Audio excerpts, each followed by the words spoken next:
It's us again. I know, we're doing it again. It's almost like this is a thing that we do, like show up on video now. Yeah, and you see us, and your day has been brightened because I you have a see our beautiful blanket. faces. This is my office blanket. Yeah, it's was it 80 degrees outside, and you're under a blanket. Why are you judging me? Why are you telling my business? There's no judgment, and it's transparency over here. Anyway, let's get to the show. Let's get to the show. It's episode 3 of season 8 of That Black Couple. We're talking about something called the Black Legacy Model. You're going to tell us what that is in just a minute. Yes, So have a seat. This is That Black Couple. I'm Jen. and I'm Darren. And before we get started, oh, actually, that's not going to work. Where's my water cup? Get your water. Where's my water? You don't have your water cup? Where's my water? Sacrilege. Is it in here? Nope. I don't have it either. Mm. Mm. I'm just gonna be parched. Now I'm just, who's judging who? I'm just gonna be dry and parched, Now apparently. who's judging? I'm sorry, whom? Wow, Anyway, wow. get your water, y'all. We're 40 and up now. We're 40. You need some water. And I went to the gym today and I need to hydrate, right? So first, before we get started, make sure you follow us on Threads and Instagram at That Be Okay Couple, on Facebook at That Black Couple, and look us up on the internets at www.thatblackcouple.com. And you already know you can find us anywhere podcasts are streamed. That means on Apple, that means Spotify, Amazon, all those places. And of course, special shout out to anyone who is watching this on YouTube because we are now a video podcast. You can see me doing this. You were already doing that before. I People was. could only imagine it or think that they Absolutely. might hear the movement. They couldn't see it. Absolutely. So, Darren, do you want to get started with first things first? Are you ready? I am ready, and to be honest, I've been kind of waiting to do this episode because um, this was inspired by something that I saw. I was Um, going to say this was your idea. this was my idea. I was on the internets, trolling around the internets, and I saw this video. A lot of our listeners and viewers probably saw this video. It was by a user on TikTok. His name is Cypher J. That's CYPHER.J on TikTok. And he put together, I don't remember how many different videos. It was like a 8, 10, 12 video series on this thing that he's calling the Black Legacy Model, right? And it's this idea of how Black people should go out into the world and build relationships and build love and community and all of these things, right? And it's Mm-hmm. basically this idea of like we live in a society that's not designed for us. Mm-hmm. But we, for some reason, want to still somehow subscribe to all the societal norms that Yeah. society has as if that's going to work for us, right? And he basically is trying to rethink all of those things. Um, and it was interesting to me when I listened to it. I mean, at first I was like, okay, what's this video? But then I realized a lot of the stuff that he was saying, I was like, that's That's kind of what we're doing. like he presented it as like this is this new idea that I came up with, and I'm like, we've been married for 19 years and been doing it for over 19 years. So it's interesting that you just came up with this thing that is our life, right? And that's why I thought it'd be really great to do an episode about this. To bring anytime there's something theoretical, right? If you can bring it to life and make it real and tangible for people, I think that's interesting. Um, and so with this model, I watched a couple of videos. I'm not gonna lie, I did not have the patience to go through all of it. I didn't have the patience, I didn't have the time, I didn't have the attention span, I didn't have the energy. I just didn't have it. But I did enough work to understand kind of his framework that he laid out. And he came up with 4 pillars. The first one is income. The idea is whoever makes more pays more. Mm-hmm. The second one is labor. The concept is fairness over gender roles. Mm. The third pillar is community and family investment, that Black people need to pool their money and resources. And the fourth pillar is career and business flexibility, is that you need to build businesses and wealth together so that no one's dreams feel like it's like a financial risk to the family. Uh-huh. Um, and again, I thought this made sense, and I was also kind of like, it's weird for someone to conceptualize something that I think for the two of us feels just natural and normal, right? And logical. And to Yeah. me, it's even outside of kind of like how black people should be approaching relationships. To me, it's like this is how people should be approaching relationships, right? It's about, to me, about mutual respect. It's about working together, being a team, being a partnership, right? And not having these societal ideas kind of influence and infiltrate your relationship. And that's really kind of what this is all supposed to get to in the end, is right, is that you work toward a real partnership without traditional notions of like gender or societal pressure, right? And that's, I want to commend this young man for putting this together. I want to commend him for the time and energy. I know to make that many videos took a lot of effort. Mhm. It took hours and hours and hours. I'm sure a lot of editing, a lot of all of that stuff. But I mean, today, what I would like to do is I would like for us to kind of just get real about it. Yeah, I love this. I mean, I remember the day when you brought this conversation to me and you were like, look at this thing called a Black Legacy Model. And as I listened to it, I was like, okay, so us, right? And I know that, for the duration of our relationship, especially since we started off as best friends, people have been very confused about how, this works because both of us, we grew up in the church. We grew up very traditional when it comes to relationships and coupling and sex and children, right? And even though we did do something very traditional. We got married before we had kids. We did that for the intention of, creating a certain type of foundation and legal structure so that when our children did enter the world, they would already have the scaffolding necessary to benefit from their orientation to the state. So, no, I love this conversation and I'm ready to have it. All right, so then let's just jump into the conversation. Yes, let's go. Let's get past first things first. Let's just do the conversation. Let's get into the business. Let's do Um, it. and so, when we think about all those societal norms and things, right? Like there was a purpose for those things. The idea was to bring about certain outcomes, by pushing the ideas that certain behaviors will get you to the certain outcomes. And one of the things about this Black legacy model is basically saying, well, that's not what's actually happening for us. And I fully agree with that in that way, right? So like when you look at Black marriage rates, they're Uh-huh. significantly lower for Black people than the overall US population. About 30% of Black Americans are married compared to 48% of the population overall, right? So in general, we're married less. A substantial portion, like a really big portion of Black adults, have never been married. So Mm. again, comparing that against the overall population, 50% of Black adults have never been married. General population, 34% have never been married. It's painting a picture. And when you think about these marriage rates and relationships, these are all signals of stability in a lot of ways. um and as we already know, Black people have a lot of things structurally that kind of work against stability in our daily lives, right? Educational issues, incarceration rates, employment rates, right? Those are all things that are linked to marriage patterns, right? And so when we are basically hurting in those areas, that's something that contributes to why we see the disparity in those marriage rates. Yeah, I mean, and I also want to bring into the conversation, the political science background, right? And so thinking about the Daniel Patrick Moynihan report that comes out in 1965. And this is when, he's working for the government, for the president. And the president says, I'm interested to know, what are the issues in the Black community? And he says, their families. He says their households. He essentially says that there is a culture of poverty, wherein when you look at African American households, Black households, they didn't have parents. That's what he said, right? This is his words, right? And so when you look at this Daniel Patrick Moynihan report, what you see is that these differences that you're discussing, right, that could be about accessibility, they could be about desire, they could be about the fact that there aren't a lot of benefits for Black folk to engage in heteronormativity, right? That then became a way to identify Black families as deviant, as outside of the norm, as not the same, not good enough. And so I want to bring that into the conversation because, these statistics on their own don't give that context. And what that report also did was begin years and years and decades of attacks on Black mothers. right? Black mothers who were single were labeled as welfare queens just about a decade or so later.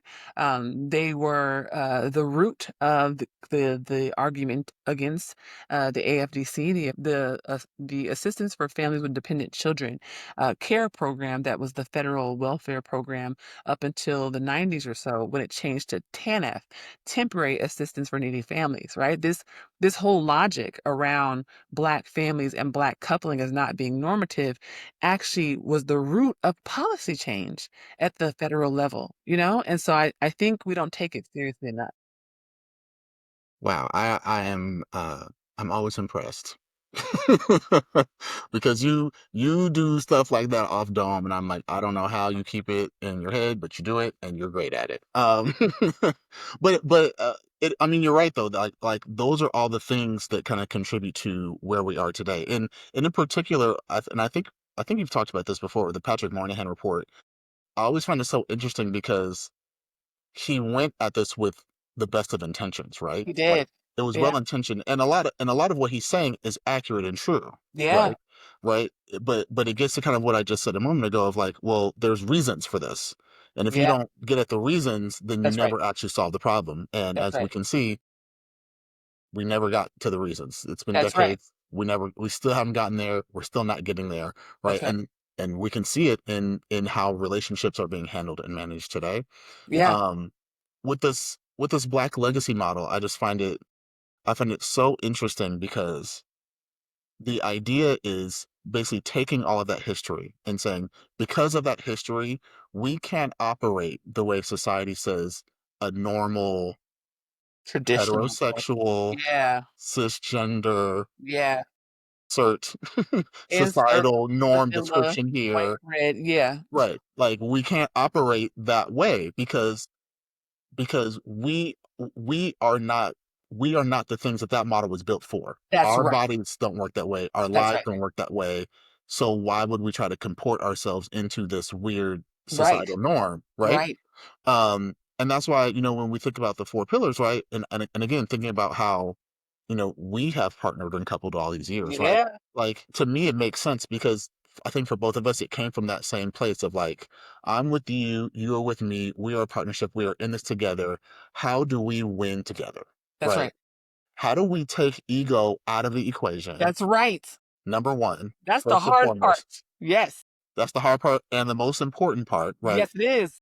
But how do we take ego out of the equation and set up our lives so that we are both winning? We're winning together and Yes. we're winning on our own. That's right. That's right. And I think that's the thing about the legacy model that I like. And I hate calling it the legacy model because it's like I'm giving this man credit for this I when know. I'm like, I don't like you made this, but whatever. But I feel like what I really like about it is that it centers partnership and not sex and romance. Right.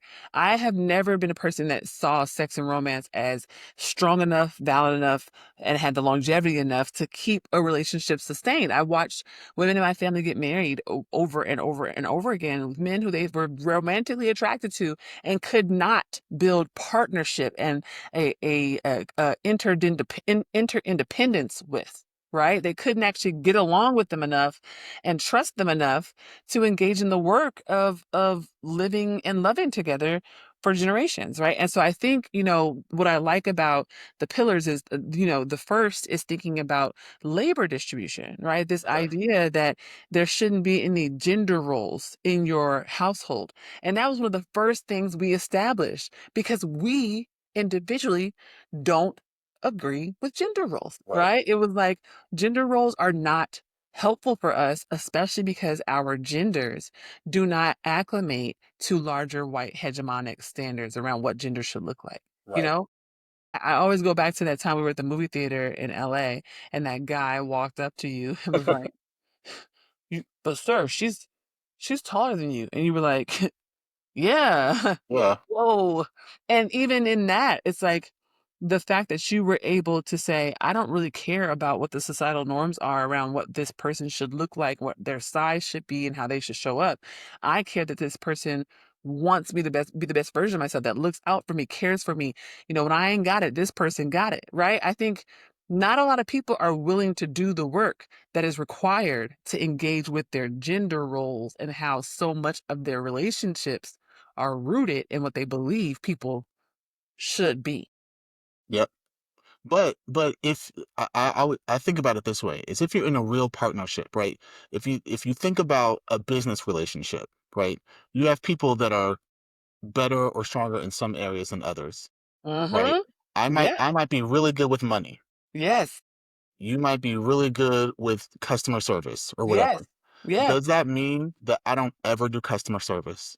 No, you do it when it's necessary, but Exactly. also, You do it when it's necessary. If yeah, my partner is sick, if my partner is tied up doing something else, I pinch hit and step in, that's right. and vice versa, right? Right. Because we're a business and we are trying to win. We are Yeah. trying to win as a business. And it's not Yeah. about me winning, it's not about you winning, it's about us winning, Us right? with And it. it's the same to me in a relationship, right? I think for us now, one of the easiest way to kind of paint this picture is cooking, right? Because we tried to do some gender roly stuff. We We tried, had a moment. We, we was we've in gone church. back and forth, Yeah, we was still but churchified. cooking was one of those things because we started to have kids, and you were like, "No, sir, no, ma'am. Can't do I this can't be the person cooking all the meals all the time. forever. No It's way. impossible. This will not work if that is how we're doing this, Yep. right?"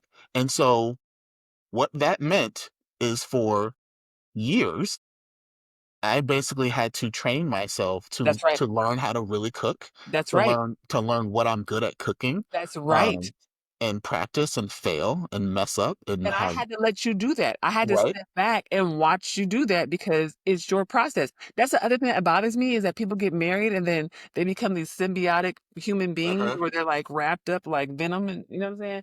And I'm like, you're not a symbiote, my guy. Like this person is not completing you. They are not your other half. You are a whole person. And And people grow and change over time. that's right. And then say, if I died tomorrow, you still need to be able to feed yourself. What Right. what how weird. I always think now about Bell Hooks' definition of love and that it has to be an active invested in someone else's spiritual growth. Right? I can't love you and then just watch you not become the best version of yourself. I can't love you and then just sit there and be like, well, if I leave for a week, guess he'll starve. Like that's building codependency. So I think this also goes along with the next pillar, which is about community and family and this idea of pooling resources. And I think that because we live in this culture of individuality, this rugged individuality, laissez-faire, pull yourself up from your bootstraps is like, all this is mine. This belongs to me, right? And it's like Barack Obama said, "You didn't build that. You didn't build that," right? And that's how I feel. Like I think because we both grew up deeply embedded in community, right, with this deep love for, it was church at the time, but the people who raised us and socialized us, that we always saw Black women doing that. We saw them pooling resources. We saw how the kids would stay at different people's houses based on who was available, who was sick, and who had to go to work, and we saw grandmamas and aunties and godmamas and uncles and, pinching in.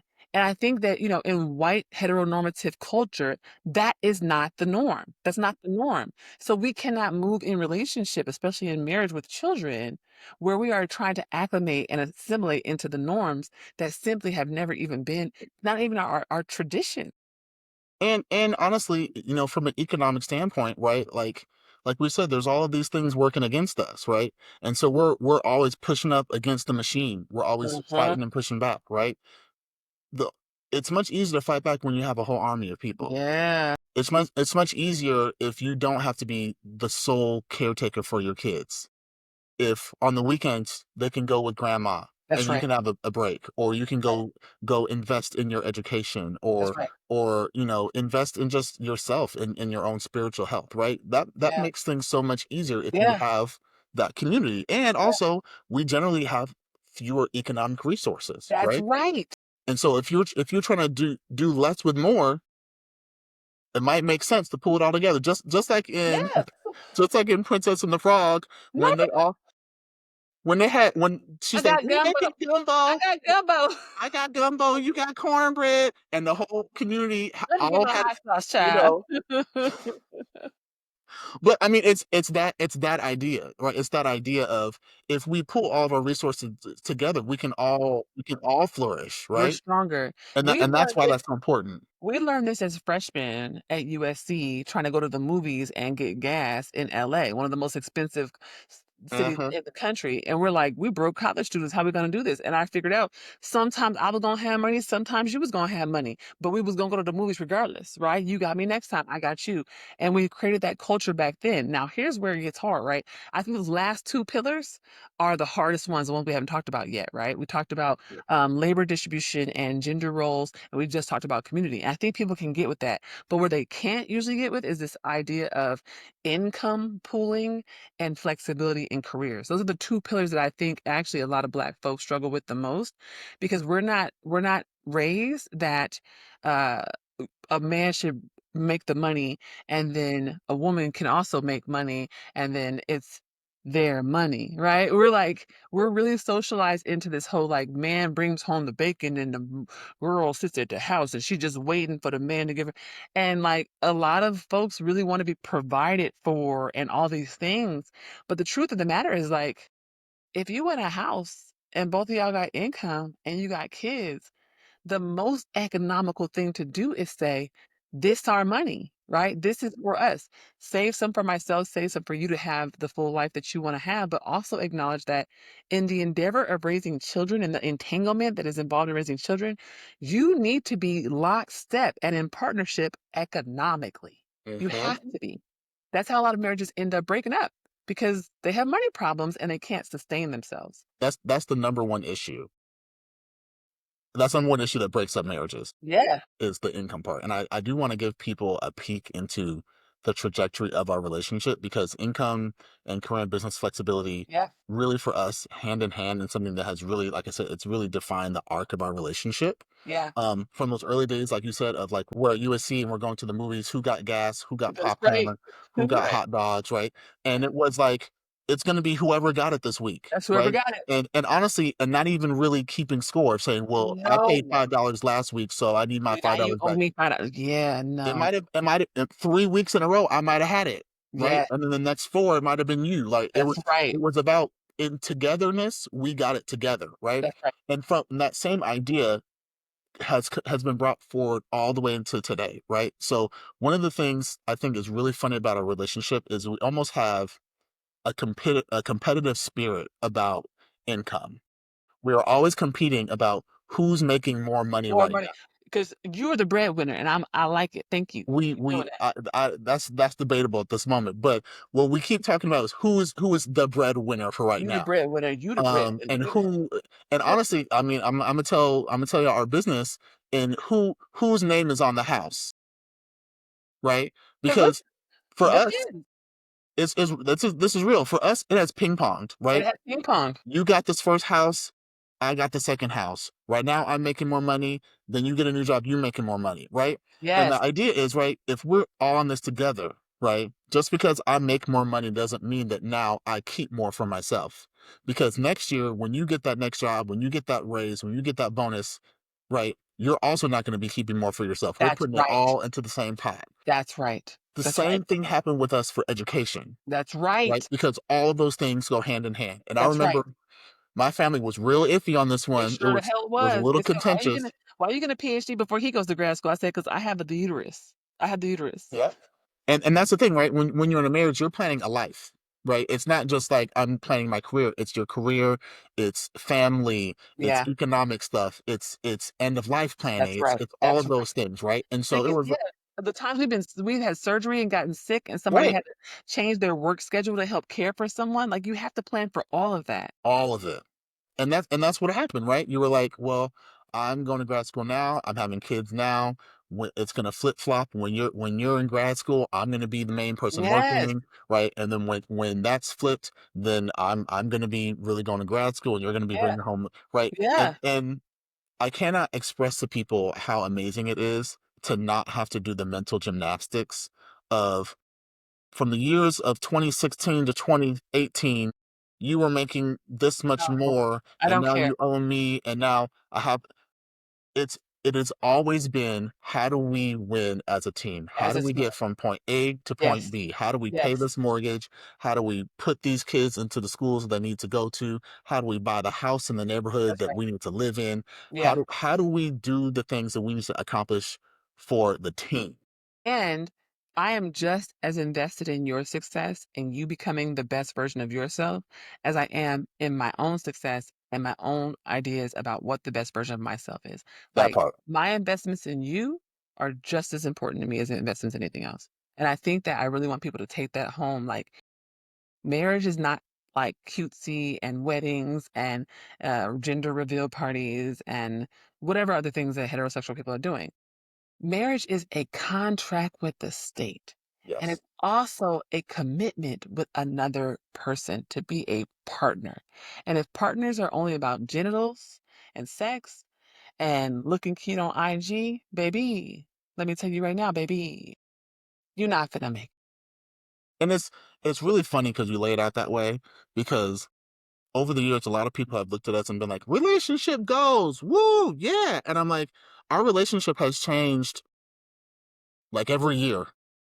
We're 19 years in of just marriage. Was it 23 as a 23 together. as a couple? Literally every year it's changing. Something is new. We're in a new But you place. know what it changes to?